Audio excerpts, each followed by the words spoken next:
ये वो मोहल्ला है और ये वो घर है जहाँ पर जो है रहमान बलोच की पैदाइश हुई थी। अहले मोहल्ला ये कह रहे हैं कि इस घर में पैदाइश हुई थी। यहाँ पर कतबा भी लगा हुआ है हाजी दाद मोहम्मद बलोच का। इस घर के बिल्कुल ऑपोजिट अगर बात की जाए, जैसे आजकल कम्युनिटी सेंटर्स होते हैं, ये एक कम्युनिटी हॉल है। ये हॉल जो है यहाँ पर लाइब्रेरी हुआ करती थी, जहाँ पर बच्चों को मुफ्त किताबें और तालीम से रोशनास कराया जाता था।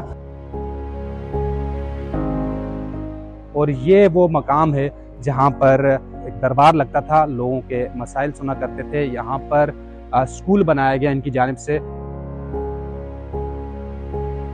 पीछे एक बड़ी इमारत एक नज़र आ रही है, इसके बारे में अहले मोहल्ले ये कहते हैं कि ये मदरसा है जो कि रहमान बलोच की जानिब से बनाया गया।